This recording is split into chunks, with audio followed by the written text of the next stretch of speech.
there's an illusion of superiority between gender, but there's really simple factors that are overlooked that enable one to wallow in their own narcissism concerning their own gender. If you revert back to the elementaries of life itself, it can't be denied that both a male and a female are required to create life. So each life is an equal work of both a male and a female. Though some may argue all around in circles as to who's more responsible for, the development of the child, the X and Y chromosomes, and the man being more responsible for the male child, and the woman being more responsible because she has the egg and she has the environment that is hospitable, and the place where the child grows in the womb.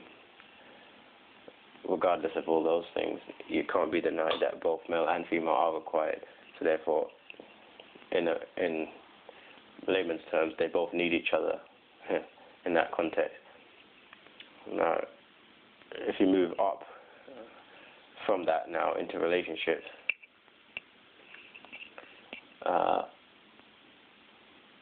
rather than males and females acknowledging that they need to be interdependent to reach their full potential, what they do is that they actually use each other as a means to try to prove that they're superior. For example, a male would, go around sleeping with loads of women saying, "Oh, these are my slags," or "These are my hoes," or whatever word is used.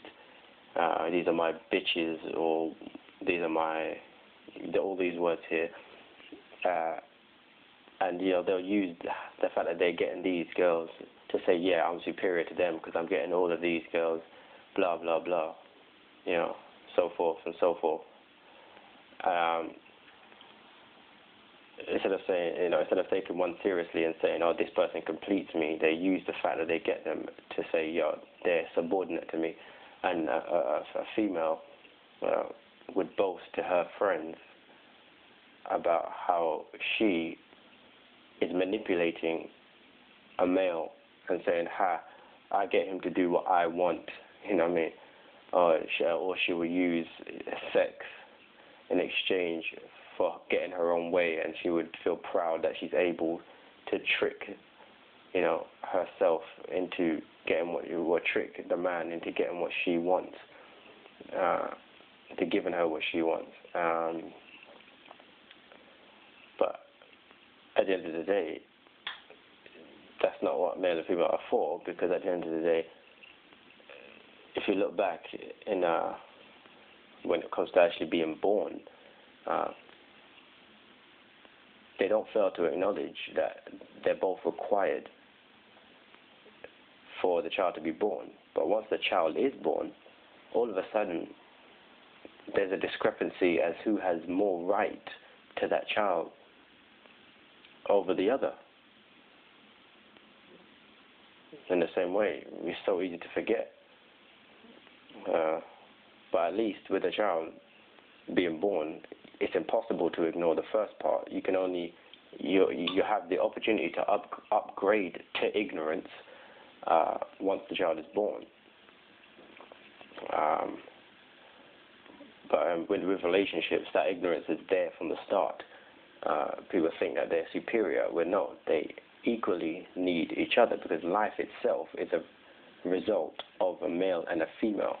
Okay, every human life is the result of a male and a female. Doesn't matter what context, doesn't matter how romantic it is, whether it's in a loving marriage or whether it's date rape. The point is, it's a male and a female. Those two must be combined for that life to exist. Okay? And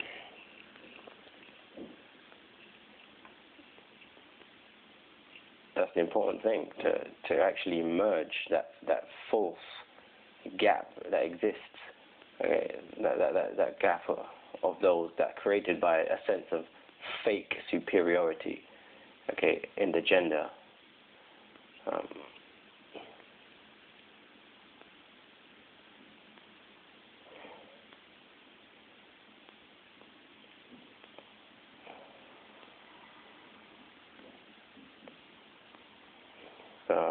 That's causing a lot of problems in this world, and it's not how it was made to be.